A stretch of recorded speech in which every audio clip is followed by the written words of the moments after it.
Happy holidays, TMS family. I am wearing blue, but we are not feeling blue. But listen, we are the TMS podcast. I am your guy back in the hosted chair, Hollywood Rashawn Buchanan, with my guy, Hollywood Aaron Cass. So, Mr. Cass, happy holidays, brother. How you doing this afternoon?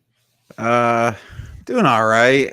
Just did some feeling blue last night, so check that out. Definitely had some rants on there for some Giants talk, but other Yeah. than that, all right. How was your experience watching Luka Doncic and Victor Wembanyama out in Houston? Oh, I'm sorry, Dallas. yeah. It'd been cool to see Wemby. He unfortunately got hurt before tip off, which we didn't know. So we get upstairs. I'm like, all right, we're looking at Keldon Johnson and Jeremy Sohan and Doug McDermott and the rest of the crew. I'm like, all right, like cool, like where's Wemby? And so we see him, but he wasn't on. He wasn't on the court, so I didn't see until halftime that he had hurt himself right before the game. So Pop chose to be precautionary. But Luka is everything is advertised. I've seen him before, like when he came out to Boston. But it's different to see them in their home element. The Mavs arena is awesome. Mark Cuban does a really good job. When the Mavs win, you get a $20 play card to Dave and Buster's. For halftime, you get a card for $5 wings in the arena as well, and you get as many passes as you want. They'll give you 2 or 3, so you can walk out of there with 15 wings, leaving the game. So, yeah, so they really take care of the fans there. So, but yeah, Luka had 39, I think 12 and 9 or something like that. Like the dude, I know he had a triple double. I'm sorry, he had a triple double. The dude is lethal. I mean, obviously, I know they got smoked by y'all the night before. But when he's on, he's as good as anyone in this league. So, it was a good experience, nevertheless, though. It's a good smack and a good experience.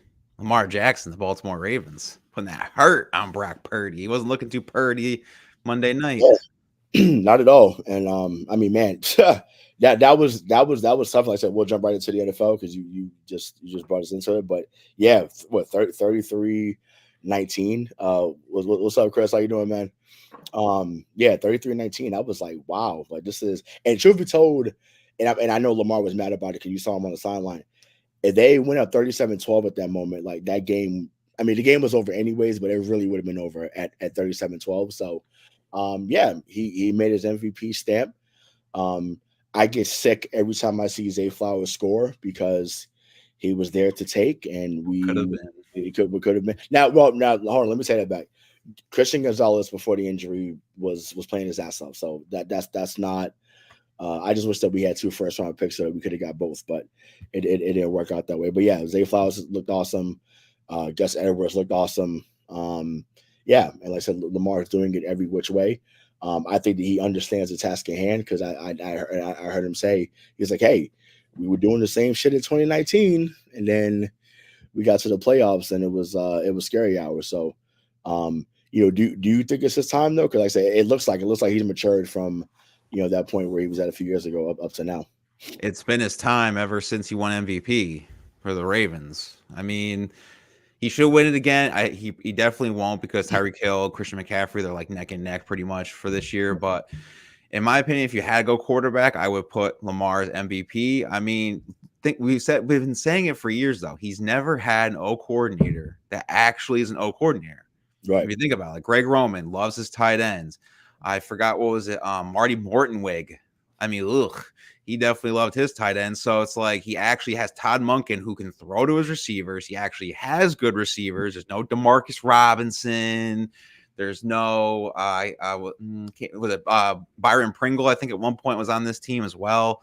Mm-hmm. So he actually has good receivers. And I mean, I wish he was his former self. He has Odell, Zay Flowers, first rounder, loves him. I mean, even with Mark Andrews gone, which would have been a key cog if he had a Greg Roman or Marty Mortonwig and all of them, he's still slinging it. Like, he doesn't have to rely on his tight ends anymore. He actually has receivers to go. And I mean, Gus Edwards is a good running back for him, ex-Kane / Rutgers running back. So, I mean, we all knew he was going to be special. And he even said that all those teams made a mistake when he got drafted, last pick by the Ravens. Yeah, no, that's for certain. Like you said, he finally has pieces around him that highlights what his skill set is. And now that that's happening, he's like I said, he's taking off and reminding people that he should not have been a wide receiver or being a running back or any other position they want to transition him to. So he's balling. I'm glad he's balling, and yeah. But hey, the pressure's on him. It is time. It is time to show up and show out. So so we'll see how that goes. But speaking of showing up and showing out, Amari Cooper, my God, 265. I'll say that one more time. 265 yards. So he's been balling. Your boy Flacco has been balling. Can this duo continue to do what they've been doing? Obviously, not going to get 265 every week, but can they be led by the offense as they go into the playoffs? I mean, we know what their defense can do, but can the offense hold up enough to make them a legitimate threat once playoff time comes? I mean, they have the Jets and the Bengals last 2 weeks, so we'll see. I think it was going to be 2 victories right there. I did see Amari Cooper is dealing with a heel issue right now, so hopefully he can play against the Jets and the Bengals and keep it going. But I mean, Flacco's been there before. I have to give him that credit. He did have the remarkable, in quotes, remarkable run 2012, went undefeated, won a Super Bowl. So he knows what he's doing. I mean, he wasn't too bad for the Jets. He definitely looked his age, though. But I mean, I guess it's expected with that O-line. But the Browns, they're ready. This defense is good. The offense, they have really good pieces. So, I mean, if Flacco doesn't get it done, it's understandable. I think this is the only team, though, that's over 10 wins that has had multiple starting quarterbacks this season. So, I mean, I know we mentioned about D'Amico Ryans being coach of the year. It might end up being Stefanski. I could see it, but I still think D'Amico. Yeah, but I mean, four different QBs. You lose other guys that are key to the offense. I don't really lost anybody on defense yet, but when you lose all of that and you're still 10-5, and once again, I mean, we said they were going to beat Houston, but I was like, my God, like it was over. It was over early in the third quarter. Like they're just doing whatever they want to do. So I don't know. Maybe they split the votes. I don't know, but let's put it like this. It's a 2-man race at this moment. It should either be D'Amico Ryans or Stefanski. Like there's nobody else that's in the running personally for coach of the year, in my opinion. So I said, I mean, unless I'm missing somebody, but those are the two I could think of. Yeah, and in the 4 games that he's played, he already has 10 touchdowns. He has more passing yards than Deshaun Watson. I think he has 1,300, almost 14. So I mean, he's lighting it up. He has the weapons too. So if he doesn't do good this year, it's understandable because he just got into the system. But crazy that they didn't want to pay the guy. Want to keep him on the practice squad. Right, but that's what I was telling you. I'm like that to me. You're saying to your team and to your fan base that we're not looking to win and that we're just waiting for Deshaun to come back next year. Like you had to do something. And once again, we weren't alive when they had their run in the mid 80s. With Ernest Beyer and Bernie Kosar, your fellow legend there, but this guy named John Elway, stopped him. You know what I'm saying? Just a 2-time champ, few-time MVP, nothing too crazy. But then by the time, like I said, we were kids and they came back as a franchise, Tim Couch, Kelly Holcomb, Seneca Wallace, Derek Anderson, Jeff Garcia. Jeff Garcia. Like, so they had so many guys that came through that organization that just wasn't the answer. So it's almost fitting that Joe Flacco at 39 is coming in there and, basically being a cast off. And they said, okay, he's this year Geno Smith. they wrote me off, but I didn't write back. To me, I know it's been a short sample. I'd give him comeback player of the year. Like, he only played 4 games though. Going to be 5. Look at the numbers. It'll be 6 by the time but look at the numbers. Like he's and once again, and this is not a knock on him because I know everyone was talking about how he came back from, dying on the field. You cannot give that. You cannot give this to Damar Hamlin. You No, cannot. no, no, no. He Yeah. has. I think he played one game. Right. Yeah. So That's no, that's no. I so won't. I won't accept that. yeah. So listen. Once again, great story. I'm glad that he is alive and amongst the living, and can still make a living for his family. But no, I once again, he may not win it, meaning Flacco, but I would strongly consider him for that award in my opinion. Dude has been that good, and once again, Cleveland is not where they are without his performances. Once again, the defense has been lethal, but you need someone that can get the ball down the field, and Ron Jaworski somewhere is smiling. He's smiling because this guy is this team almost seems like the 2015 Jets when they had Ryan Fitzpatrick the first time and almost made the playoffs. I feel like this is kind of like this team. They have the veterans, they have the receivers, they have the defense. They just needed that one missing piece. I mean, I wish it was Deshaun, but it was just a roller coaster the entire season. So I mean, I think what they are going to the playoffs, though, the Browns. For sure. I mean, that NFC North is loaded, man.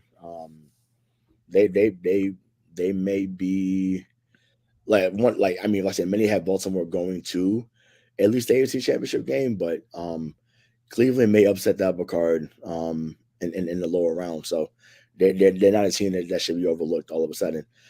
Speaking about not being overlooked, for the first time since JFK was the president, your Detroit Lions are the NFC North champions. Wow. They beat Minnesota on Sunday to clinch that division. They now stand at 11-4. So just speak to the job that Dan Campbell's done, down there. And just, what do you see them doing in the weeks to come? Well, I'm very impressed. I mean, I can't believe it's been since 1993. It's been like 30 years since they clinched. So I'm a little shocked that that's happened. Only one time in Barry Sanders' career they clinched the division. But no, I mean, listen, this is the trust the process. This is something that most teams don't do. I feel like they would have given up on Dan Campbell last year. Right. If they weren't producing, and you don't want to go into that carousel unless you don't think you have the right guy. I think he was the perfect fit. He was on the 0-16 Lions team as a player, so he knows what losing is all about in Detroit. Right. And he's got everyone buying into the program. I mean, I was saying it last night on the Feeling Blue pod, CPNY Sports, and Rodney. So we need the Giants need to take Fran Haley from him, the O-line coach. Throw whatever, give him a blank check, come on over to New York because that offensive line is stout. Penny Sewell, Taylor Decker, like they got everything going over there. It's quite amazing. I mean, Jared Goff, people were writing him off. They thought he was going right into the tundra when he got traded for Matthew Stafford. So I think they should re-sign him. I feel like he's a good piece for that. He's a good leader in the city of Detroit. But yeah, I mean, going forward, I could see them winning a divisional. Would they be a wild card? If they're a wild card team, I could see them winning the wild card, but maybe losing the divisional. But I mean, other than that, I think this is still a really good team. I think they're y'all from last year. Catching everybody by surprise. Then you go win a wild card game and then you lose in the divisional. So, which that would be a massive, massive success for them. Obviously, they're competitors in that locker room. So, of course, if they can get to the NFC Championship game or to the Super Bowl, which I mean, that would be unbelievable. But I mean, obviously, I don't see them. I don't know. For storyline purposes, I'm hoping that it's Rams Lions in a wild card round. Oh yeah, everybody wants that. Everybody wants that. Matt Stafford against Jared Goff, part 2. Yeah. And honestly, and shout out to my boy Rick for pointing this out. So I'll give him credit for this. Detroit really wasted Matt Stafford's career. What he's been able to do, once again, once you put somebody around him for real, dude is lethal. And once again, I'm the biggest Matt Stafford supporter on the show by far. We know. I like I said, I was like, I totally agreed. Um, it's a shame that, I mean, granted, I know, you had the Marvin Jones and obviously you had Megatron, but I'm like, man, it sucks that there was no type of defense. There wasn't always a great offensive line. And I think they made the playoffs twice while he was here. I think. Yes, the one which was a bad call was against the Yeah, Cowboys. boys. Yeah. Brand Pettigrew Mhm. pass interference. Yeah. Right. Yeah. Exactly. Yeah. So yeah, I just feel like they wasted a majority of his career, unfortunately. So, And what if Javid Best didn't have the neck problems? He yeah. had that two scary neck injuries with the Lions, and he had to call it quits. Right. Yeah. Exactly. So yeah, I don't know. I mean, they've had they had a very shaky time at running back since Barry, which I get, because when you lose the greatest running back of all time, it's hard to replace that. Um, Ironically, Reggie Bush might have been the best running back they've had since Barry there. Um, Gibbs may have something to say something about that eventually, but Reggie Bush was phenomenal in his short time here in Detroit. So, shout out to them. But yeah, they're doing work. I will say this might be a hot take. I think that this Lions team is better this year than the Philadelphia Eagles. Mm, yeah. I mean, I just think they're more it's stout. possible. Yeah, it's possible. I think that we learn every year that no 2 years are the same, and even though Philadelphia essentially ran it back with the team that went to the Super Bowl, they're not clicking the same way that they did, last year. So yeah, I mean, listen, on any given Saturday, Sunday, or Monday, or sometimes Tuesday, eventually, you could be beat.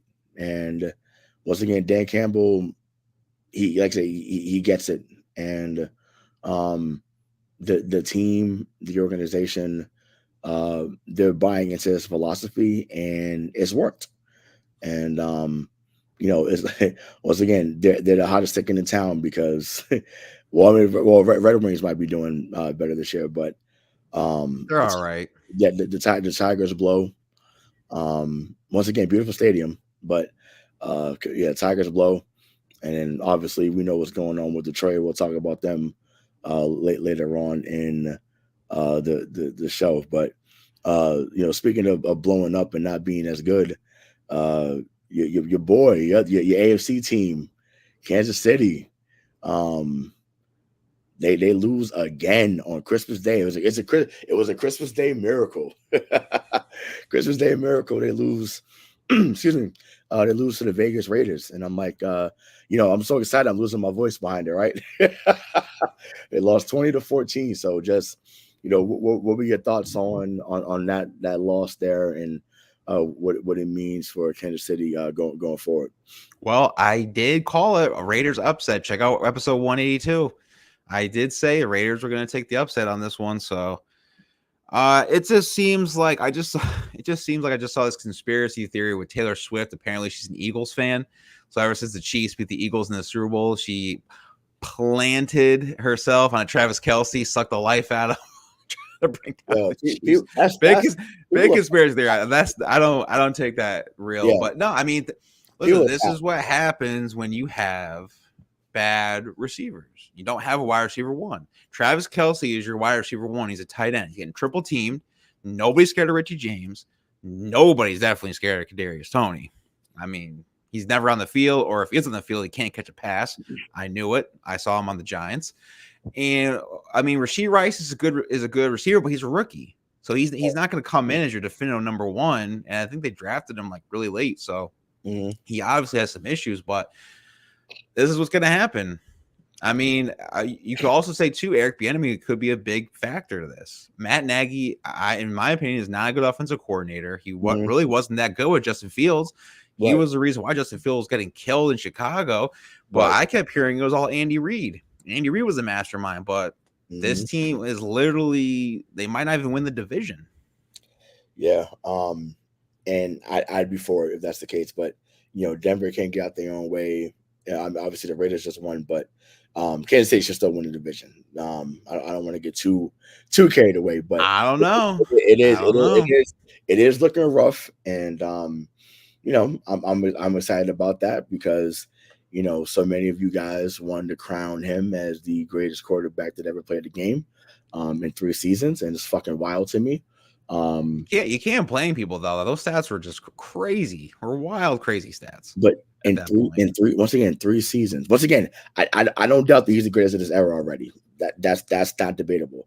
But to put him in 3 seasons and say that he was the greatest ever already, that's wild to me. Once again, you don't have to agree that Tom Brady was the best because many don't. That's fine. I'm okay with that. If you think it's Peyton Manning, if you think it's Joe Montana, if you think it's Marino, fine. Like I said, you have your reasons for that. Not a problem. But obviously everyone knows I'm a Patriots fan, so is Shay as well. People didn't really fully think that Brady surpassed Montana until he beat Atlanta. Like, you know what I'm saying? Like, it took him 14, 15 years in the league for them to say, okay, now he has surpassed Montana, which is fine. Once again, you don't have to agree with that, but that's when the narrative started to change. So I mean, it makes sense. He was 3-2 at that point, Super Bowl wise. Right. But I'm like, to have that moment, it's just like that's wild. So I'm just like, it took for that moment, which is fine. It took all that time for them to say, oh, he's now surpassed, but he got 1 Super Bowl, 1 MVP, and you were saying that he was already the best ever. Like, I just want people to pump their brakes, and now they're seeing it's rough. Because you know what this looks like, and I think you'll appreciate this. Excuse me. This looks like the 06 Patriots. That's what it looks like. Now, the 06 Patriots had a better record than the team was going to have. But, on the road, they beat that Charger team that was supposed to win. And then your number 1 receiver was Rashae Caldwell.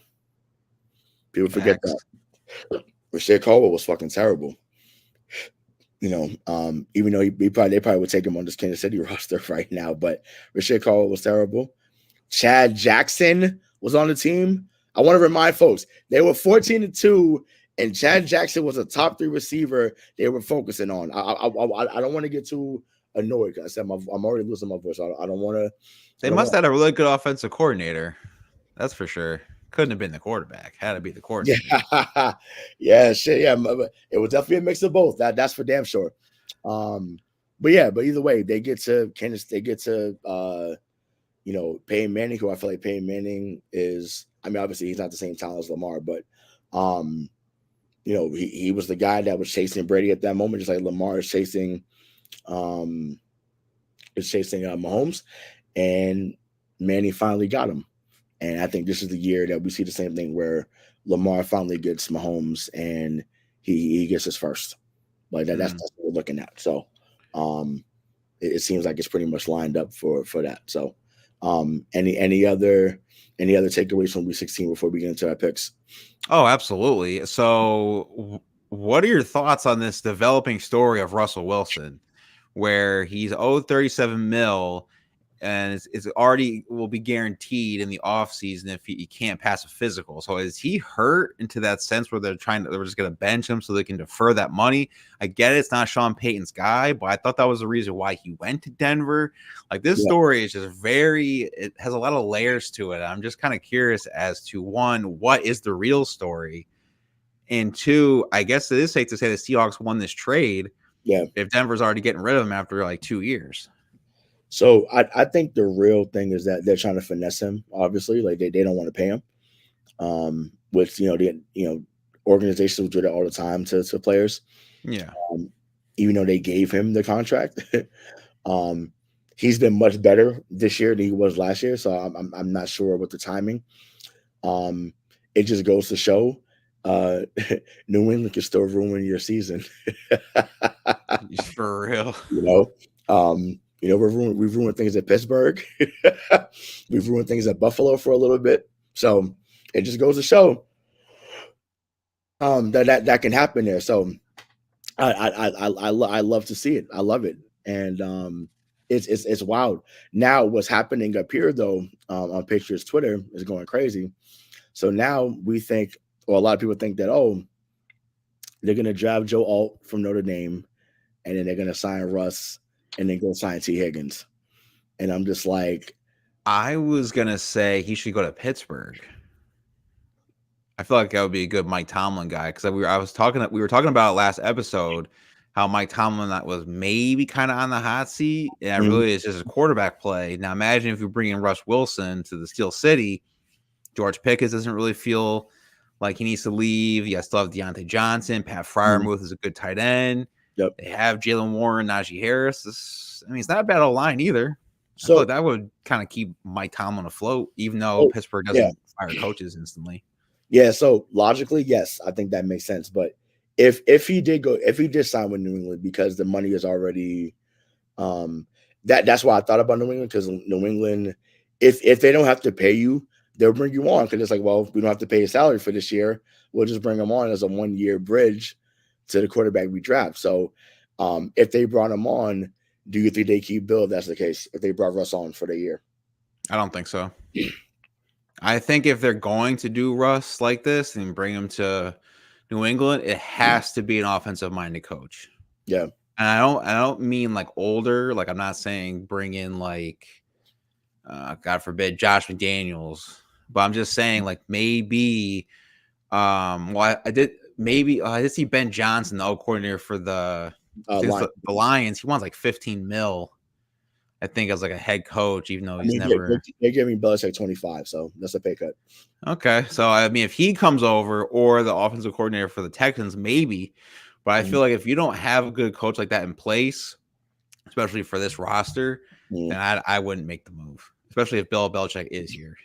Yeah, no, I agree. I just thought it was funny. It was like, oh, it's gonna be Russ, Joe Alt, and T. Higgins. I'm like, I mean, T. Higgins would be cool, but I'm not. How many receivers do you guys need? You got Juju, you got Devontae Parker. Sorry, you got Booty. You got. Geesh, how many receivers do you need? Well, I mean, the thing is, well, it was funny. Juju has his best game against Pittsburgh, and then you don't see he fades off. Oh, yeah. I mean, Pop Douglas he's part of the future regardless. Like we've seen enough. He's going to be a part of what they do next year and going forward. Tyquan Thornton bust. Wow. Kayshon Boutte basically got into the doghouse for not dragging his feet against Miami, and we never saw him again. Which is wild to me, because this team wasn't talented enough for you to just accept players because you didn't think they were falling in line. You let go of Jack Jones. He turned into another lockdown corner down there. That play he made the other day was fucking unreal. So it was just like, that's just what it is. But yeah, I mean, he probably needs to go to a team like Pittsburgh, because I feel like Mike Tomlin will he'll speak to the leader in him. And obviously Russ is older, but you need to be restored sometimes mentally. And I think that Belichick he's not going to do that if that's the case. It's just something like where's Edelman? What are you fucking doing, asshole? Just get out there, do your fucking job, and that's all we have to do. It's just like I love hearing Edelman talk about shit with Bill. Like watch that podcast with him and Gronk too. They were telling stories about their days there. That shit was hilarious. I was like, wow. I was like, man, Bill should be getting mad about the dumbest shit, man. Structure. He cares about structure. Yeah, the structure walked out the door in 2020. That's the structure. Tomato. So it is what it is. But and anything else before we get into the picks? No, that's pretty much it. That's kind of like the biggest story I think in the NFL so far. Yeah, no, for sure. So we'll see what happens. So yeah, let's get into the Week 17 picks. If I could pull it up. So standings. So and then the scores. All right. So tonight we have the Jets versus the Browns. Is that on 1, 2, 3 for you? It is a 1, 2, 3. Trevor Siemian is quarterback, so I'm gonna go with Joe Flacco. Once again, Trevor Siemian's out here. Cam Newton's doing the podcast. Something wrong with that picture. Saturday night, Detroit versus Dallas. This should be a good one. I'm Dallas undefeated at home, which gives me think that they're going to win. But I think Detroit gets it done, and they win on Saturday night. Oh yeah, definitely going to Detroit. I mean, you said last week that the Cowboys are going to come into Hard knock and beat up on the Dolphins, and they didn't. They were right there, and then all of a sudden, they knew you picked them, so they're like, "Oh, we got to fumble the bag for right. Exactly. So we got Detroit there. So next 1 o'clock slate on Sunday. Bills Patriots. Listen, I know we beat them earlier in the year. That was a fluke. And yes, before we get into that, don't forget to like, subscribe, follow us on YouTube. As you see on the bottom ticker, for those that's watching on YouTube, all of our information is there. So make sure you show love on there, and also make sure you download the show on Spotify, Apple, or anywhere else that you generally get your podcast. So listen, New England, Buffalo, 1, 2, 3, circle the wagons. Circle that wagon. This might be the game of the week. Miami versus Baltimore. Is at M&T Bank Stadium. I'm going with Baltimore though. Same. Miami came in there last year and went crazy in week 1. They kind of put their stamp on the league and kind of letting you know what it was going to be during the Tyreek Hill era. But I think Baltimore remembers that. Most of those guys were on the team then, and they're going to do what they can to salvage that loss and put their stamp on what they are this year. So next we have the Justin Fields Bowl. It's Atlanta versus Chicago. What do you got there? I'm gonna go with the ATL. I don't know why. I just feel like it's a sneaky trap game win. Yeah, I'm going Atlanta too. Chicago doesn't need to win the game. Like, there's no need for them to win it. But if they do, thank you. So we'll see how that goes. So next, we have Tennessee versus Houston. Who we got there? Houston. Tennessee is a dumpster fire. I think Mike Vrabel's coming up to New England next year. Yeah, we'll see. I know Mike Reese wants that to happen really badly. CJ Stroud's coming back too, so maybe he gets them that boost that they need that they've been missing the last few weeks, and they still have a chance to be a 9 or 10 win team. So we'll see if they get it done on Sunday. Next, we have the Raiders versus the Colts. I feel like I'm going with the Raiders on this one. I feel like they're riding high. Absolutely. After winning against Kansas City. So Indianapolis probably a year away, maybe 2 from being like a real contender. So I'm rocking with Vegas on that one. Keep Antonio Pierce. Yes. He deserves to be the head coach for sure. Next we have the expansion bowl, Carolina versus Jacksonville. So we got that one. This one's crazy because Carolina almost beat the Packers last week. So I'm not sure if I want to pick the Panthers. I'm going to go Panthers. You know what? I think Matt Barkley's playing for the Jaguars. Like, he just got signed off the Giants practice squad. And I think he's starting. So yeah, I'm going to go Panthers. I can't believe that he actually is still in the league. Are you kidding me? Like that, you know what? I'm going with Carolina too, because there's no way Matt Barkley's winning a game in 2023. No way. Like I would not allow this. Yeah, I won't have it. Next on the 1 o'clock slate, the G-men take on the LA Rams. So what are your thoughts there? I actually have the Giants because I feel like with Tyrod, we're a completely different team, and I keep saying it. I've said it on all the episodes of Feeling Blue Giants pod with CPNY Sports. Like, it's just a different team with Tyrod. He's been a starter. He's won a division, went to a playoff game with the Buffalo Bills. He wasn't bad with the Texans until he hurt his hamstring. He wasn't bad with the Browns. I just feel like he can make throws that Tommy Cutlets can't. Well, I was like, my sub here is chicken cutlets, chicken parm, baby. There's no more chicken cutlets, So you know what? I'm rocking with the LA Rams, baby.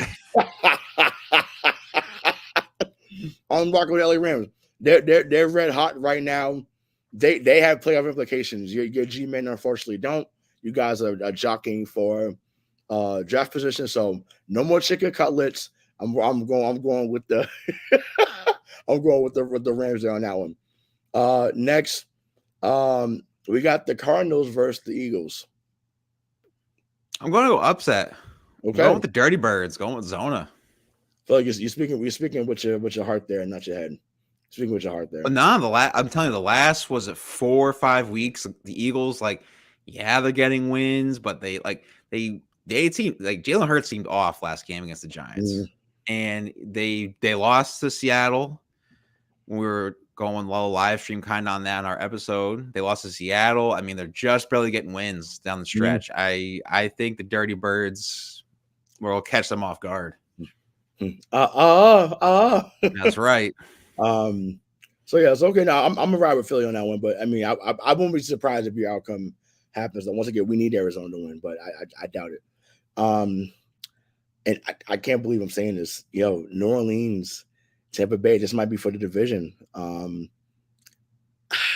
going with Tampa Bay. Oh yeah, going Tampa. Yo, Baker Mayfield, 24 touchdowns, 8 picks on the season, 3,500 yards. 3,500 yards. Like. Maybe he's a bridge quarterback with somebody somewhere next year. Maybe he goes to Pittsburgh, or maybe he saves Lovie Smith. Maybe he saves. I can't think of his name. On what team? For the Buccaneers, the head coach. Oh, Todd Bowles. Todd Bowles. Yeah, Todd Bowles. Hey, maybe he's gonna save Todd Bowles' job. Yeah, maybe. I mean, if they win the division, yeah. I mean, this looks like the job he did with the 2015 Jets. The second reference for them on the show. This team seems similar to that. Once again, when you have Mike Evans, when you still got Chris Godwin, they're still doing damage. So, love to see it. So next we'll go with this is a 1-2-3. It's the Chase Young Bowl. San Fran goes into Washington, but this is a 1-2-3. San Fran's gonna demolish them on Sunday afternoon. Jacoby Brissett is the starter for this week. Yeah. So that's right. So come on, Jacoby, do what you did for us in 2016, baby. Win some games that you didn't think was possible without Tom. So come in and do your work. Now to the 4:00 slate. So we had Pittsburgh versus Seattle. Pittsburgh came back and won last week when I didn't think they were going to win last week. I think that I think they find a way to do it again. I don't trust Seattle. I'll go, but I do trust Mike Tomlin, so I'll go with Pittsburgh there. Yeah, I'm definitely gonna go with Black Air Force One Tomlin on this one. Yeah, they're gonna need the energy. This is not the same matchup it would have been because Burrow was hurt, but since Cincinnati, Kansas City, but I'm gonna go with the upset here. Same. I was just about to say it. Yeah, the upset. I think that Jake Browning is going to channel his inner Joe Burrow or inner Boomer Esiason and come in there, throw for 325. Chase hopefully is back in that game so he can say I'm always fucking open. Because there's no one on Kansas City that can guard him. I don't care what they scheme up. He is a man amongst boys. So yeah, I'm rocking with Cincinnati on that one. Just don't channel your Achilles Smith. Don't channel that guy. Yeah, or John Kidner, please don't. Oh boy. Yeah. So next, I mean this might be a tie. You got the Chargers versus the Broncos. I hope that the team quit on Sean Payton. I hope they did. Because this is foul what they're doing to Russell Wilson. So for that alone, I'm going with the Chargers. Yep, Easton's gonna stick it to the Chargers. Yeah. There you go. And then last but not least, on Sunday night, we have Green Bay versus Minnesota. The Vegas has us closer than people think. So who do you got in that one? I still go Jordan Love and the Packers. Nick Mullins, come on. I mean, he had a good game a couple weeks back, so you never know. And actually, I think they have another starter. I think it's some Hall kid. Oh yeah, he got hurt. He was supposed to start over Josh Dobbs when Josh Dobbs came over, and he started. Then he got hurt. Then Josh Dobbs came in, and he kind of just took over the Vikings team.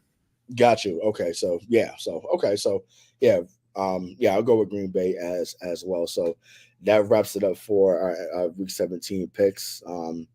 I feel like we've gotten a lot of them spot on recently, so You guys could go back to recent shows and hear that we're usually pretty in tune with what we picked there. So let's go over to the NBA because there's a lot going on there as well. Um, the Phoenix Suns, man, they are a team who they haven't performed up to what people thought they were going to be, obviously, at least on paper, which is why I tell people you cannot pick a team in October thinking that it's going to be, you have to put in the work. So Bill has only played like 5 or 6 games. Booker's missed some games. KD's coming off a triple-double from the other night. So is KD super team or his thought of a super team, cursed at this moment? I wouldn't say curse. I mean, we all knew what was going to happen with Bradley Beal. He is a great player, but he has been hurt a lot the last like 3-4 years. And I was not really going back and forth with this Knicks fan because he was pretty much just like dousing the Suns. I'm like, listen, if Bradley Beal was healthy throughout this and he averages, let's just say he averages 20, Booker does his 27, KD averages 30, it's not looking like a 14-15 team. I'm sorry. I mean, they got some bench depth pieces. I don't think the Mikal Bridges, Cam Johnson, like all of those guys from last year would be in a better spot than without Kevin Durant. So I wouldn't say this team is cursed, but they all knew what was going to happen. Either you have an aging CP3 who gets hurt, or you get what is he, like 8 years younger than CP3, Bradley Beal? You're getting essentially a 29, 30-year-old Bradley Beal who gets hurt as well. Mm-hmm. So I think once they all get healthy, and I said this to that Knicks fan because he was trying to say that the Suns don't play defense, and I said, listen, they're 15th in defense, and the Knicks are 14th, and it's the same thing with offense. They're like 15th in offense, Knicks are 14th in offense. So it's like they're not doing too bad with what they have. I do wish they use Eric Gordon a little bit more. I mean, they kind of have to now because Devin Booker, I think he's been taking some days off or he's been hurt too. So he gets in that rotation. But I was saying this on the Variety Sports Network. I believe it was the it was like Fat Boy Fadeaway Sports. Shout out Darren because he's a Golden State Warriors fan. Would you trade Draymond and kind of bring Kevin Durant back to Golden State? I mean, they're not the same constructed team as they were when he got there, but would that make Kevin Durant better? I mean, why would Phoenix do that though? I don't know. Maybe they're tired of Kevin Durant, even though I wouldn't be. But what they're saying he's tired of them. But I mean, but what I don't see, like, there's no, and I don't care what people say. There's no level. There's no era. There's no court, there's no game, whatever word you want to use, where Draymond Green is better than Kevin Durant. Yes. I don't care about the fit. I don't care about the the triple singles, none of that shit. He's not better than Kevin Durant. So now, if speaking about trades, though, I'm glad you brought that up. I think they should trade him back to Oklahoma City. It would be nice. Phoenix gonna need 1,000 picks because they gave everything up for KD and Beal. So maybe you trade him back to Oklahoma City for Jalen Williams, Josh Giddey. Josh. Oh God. Because okay, so he's like 32 picks the next like 5-6 years. Yeah, dude, I would do it. I would think about that, and just go from there. So yeah, I don't know. I just think maybe cursing not the word, but like I said, when you keep Harden's gotten hurt, Kyrie got hurt, Klay Thompson got hurt in Golden State. So it's just like, to me, I feel like yes, he got the championships, but in the words of Thanos, what did it cost you? Everything. Cost you everything. Yeah. Now let me ask you this one, because this guy, I mean, he also put up that Giannis and Jokic are better than Kevin Durant, like any day, all day. And I'm like, dude, you can't. First of all, you can't compare the three because they're all different positions. But if you want to go by stats, Kevin Durant averages more than Jokic and Greek Freak. But I don't like doing that because Kevin Durant's a 3, whereas Jokic, I guess, could be a 5 or a 4-5, and Giannis the same thing, could be a 4-5. So it's like, I don't like those kind of comparisons because they're different positions, but Kevin Durant's like one of the best shooters in the game. No matter, I mean, you can have a bad things to say if about him. Giannis could shoot better, he'd be better than KD. If he could, but he Yeah, he can't. doesn't. So, me personally, I think Jokic is the best in the game right now. I do. It doesn't take away from Kevin Durant, it doesn't take away from Giannis or any other player in the league. But I do think even once again, I've been on the Jokic bandwagon since 2018. And I have receipts online to prove it. Nikola Jokic has been a guy that I thought was going to be a guy that dominated. And now, fun fact, the Celtics had the 16th pick in 2021 that got traded to Oklahoma City that ended up getting dealt to Houston. And you know who we could have had on our fucking team was Alperen Sengun. You And sure could have. every time I see him, and once again, most people don't remember that because they don't care, but I care because I saw him play and I said, "Oh my god!" I said, "We literally traded we let go of baby Jokic, for a guy that couldn't play fucking 30 games a year." I said, "Wow, this is unbelievable, unbelievable." But I mean, but he wouldn't have become that up here. He would have been buried on the bench of forces. So I'm glad that he's down there, showing his skill set because it might have been unfair, to see him play with Tatum. So like that'd have been wild. But no, he's hooping. But yeah, I don't know. I think KD eventually may need to move on, but it's just like how many chances can you get? Exactly. Yeah. And I don't want to seem like an apologist for Kevin Durant. Because I'm really not, but I don't like that he's trying to become a James Harden, keep forcing himself out of situations because it's not going his way. But again, he's been, like you just said, he's been with a lot of injuries. He's been injured himself. I mean, maybe he would have stayed in Golden State if he didn't pop his Achilles against Toronto in the finals. Dick. You know, people forget that too. People think, "Oh, he just left." No, like Draymond was a dick. He got hurt. Too, yeah. Like, all right, bet we're going. You know, it's unfortunate for him.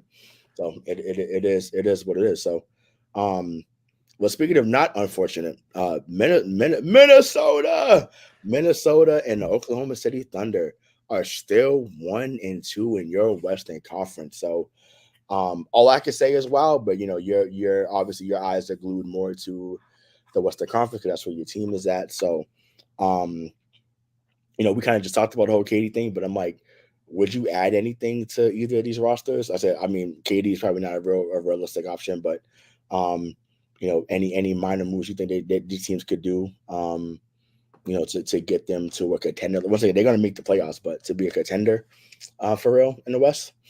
I actually kind of do like, KD, the OKC Thunder. I think they kind of need that superstar.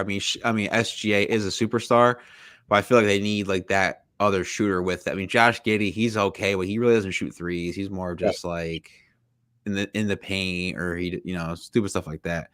But for the Minnesota Timberwolves, it's kind of funny you say that because I actually just saw this from Woj, is that sources are that Mark Lore and Alex Rodriguez are expected to exercise their option to acquire controlling ownership interest of the T-Wolves and the Minnesota Lynx from Glenn Taylor. They have until New Year's Eve, and it says that the action formalizes intent to purchase additional 40% of franchise from Taylor and give Lore and Rodriguez 80% of teams and the majority ownership by early 2024. So I bring that up because you just said it with the Minnesota Timberwolves. If they become controlling owners, do they just make weird moves to kind of disrupt what's going on in Minnesota? Or would it help them? Would they find guys? Because I mean, Alex Rodriguez is a baseball guy. What does he know about the Timberwolves and or basketball? But I feel like he knows that you need as much talent to win because he was on a team that had that. You know, he played for an organization that's all about stacking pieces. But you got to make Minnesota attractable. Like their biggest attraction is this IG model named Darla Dimples. So hey, Darla, that's really about it.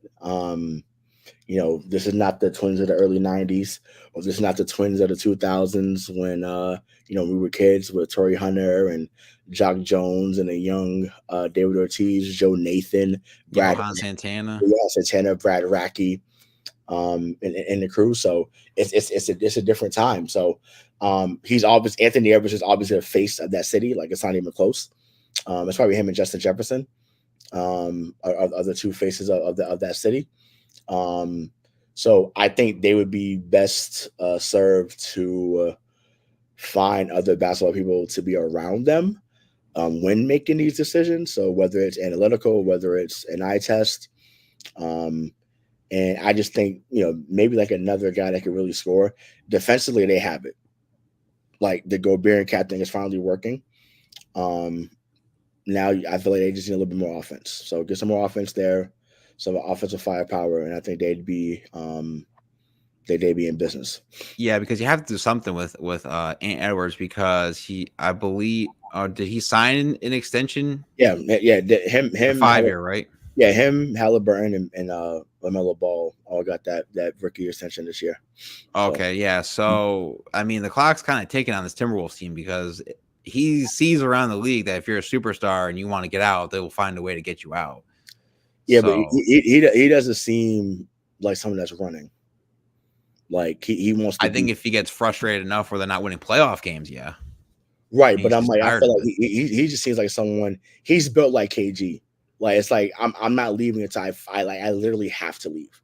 Like he's not looking to run and duck. So he's not ducking anybody, and that's what I love about Anthony Edwards. He truly thinks every night he's on the floor, there's nobody out here better than me.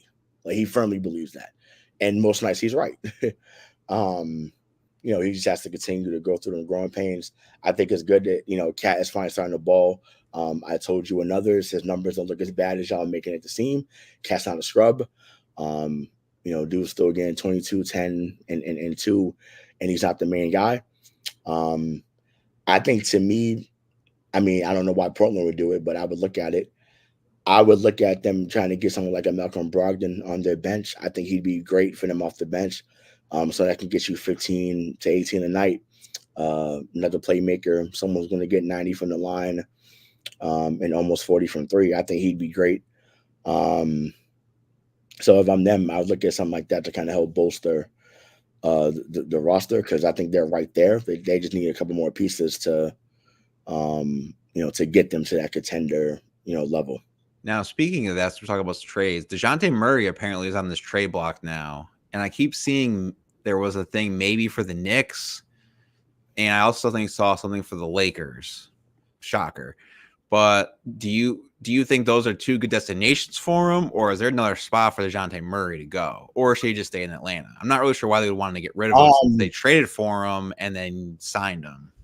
Yeah, Lakers would be a better fit than the Knicks, if we're being honest. I don't see where he fits in New York, honestly.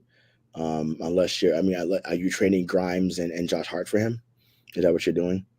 And then I don't know. I just feel like there's a log jam at that position over there. But they probably would trade D'Lo over there in Atlanta for him, D'Lo and some picks maybe. But I think just someone that can hit the three, another guy that can defend, that's next to LeBron. I think that would be really cool. But yeah, I don't see New York as a destination. I could see LA. I could see I'm trying to think who else. Oh my gosh. I could see Miami too. I could see Miami being a destination as well. But it's not too many things I could think of. It's like, yeah, I would like to see, him on there. Interesting. Yeah, I figured I kind of want him to stay in Atlanta. I think it would work with Quinn Snyder, but yeah, I don't want to go to the Lakers because it's just Ron doesn't need help. He's good. That's the team he constructed. It's a good team for him. Besides, they won the in-season tournament, so they don't need him. Well, just watching them on Christmas Day, I think defensively they're still pretty good. The Lakers.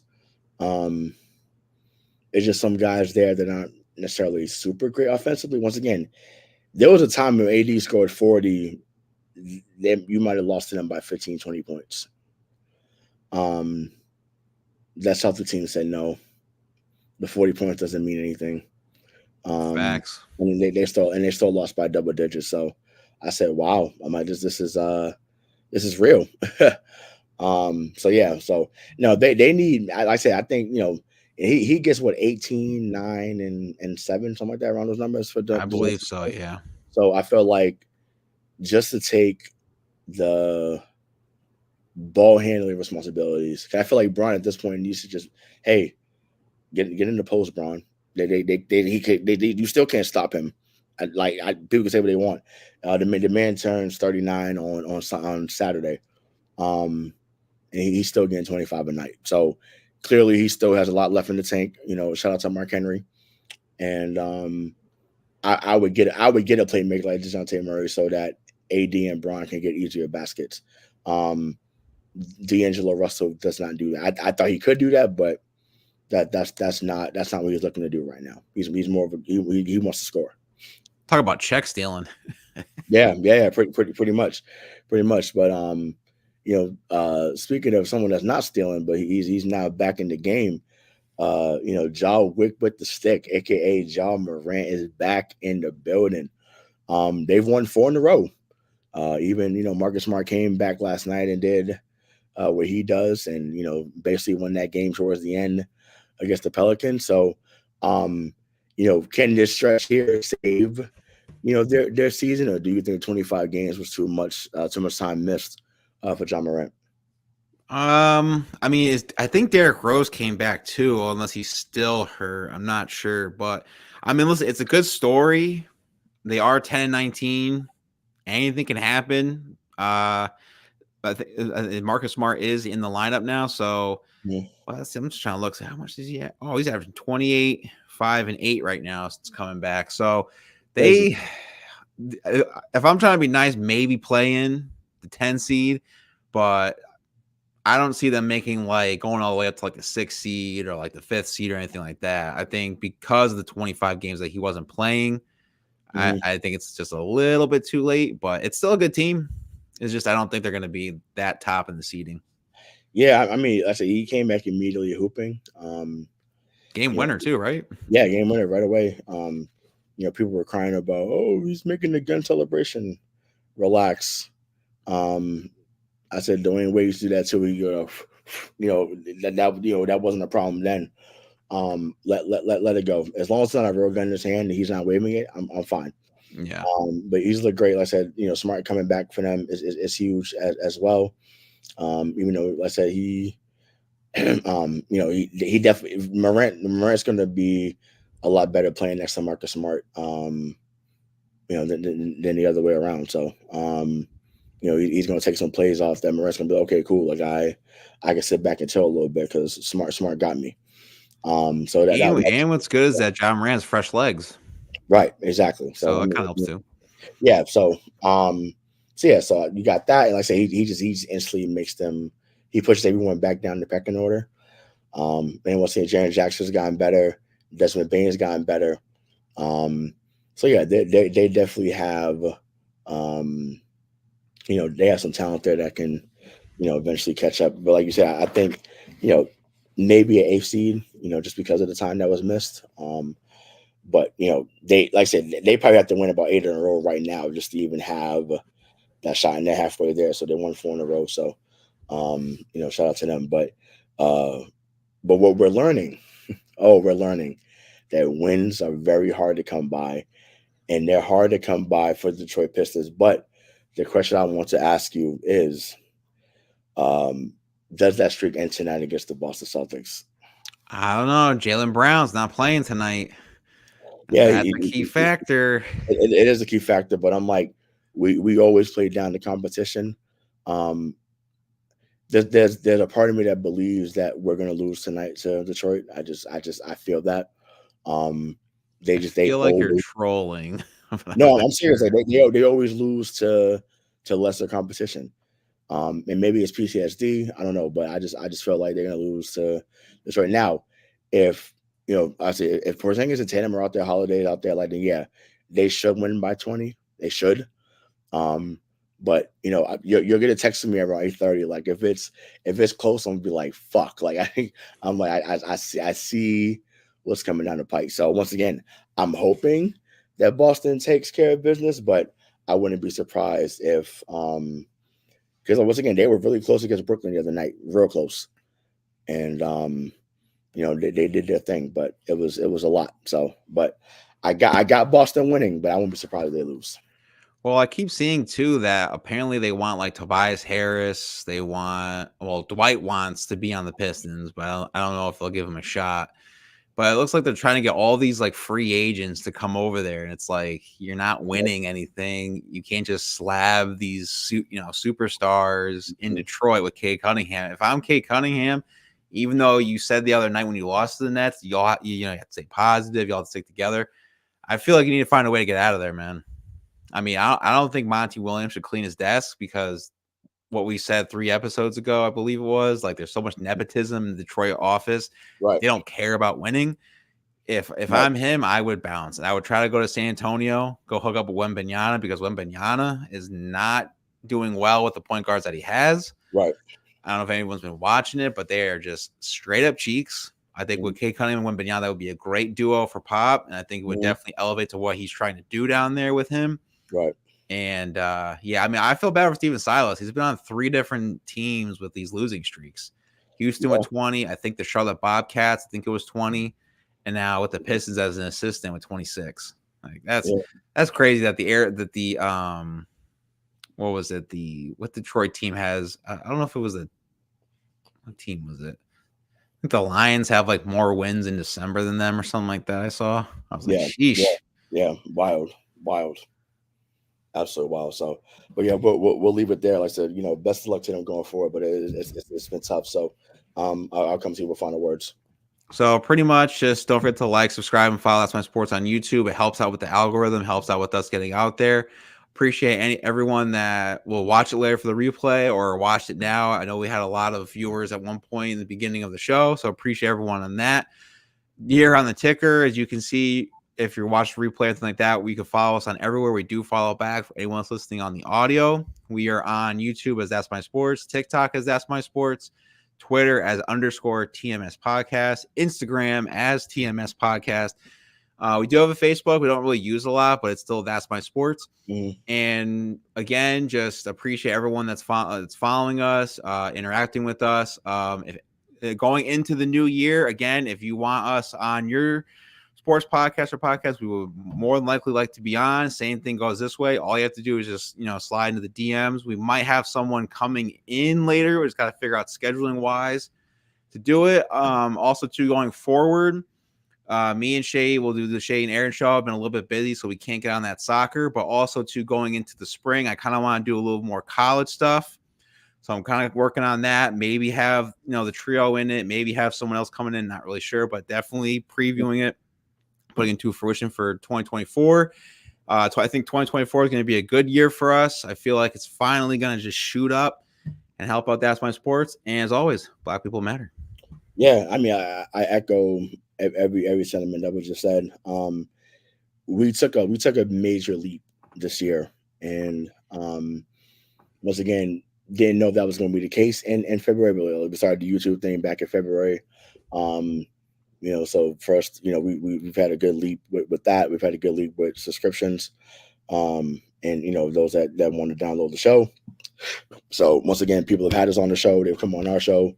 So we thank you for anyone that's put eyes on this show, because without y'all, it's impossible. So continue to do that. Once again, word of mouth is still the best way to put information out there, regardless of what they say.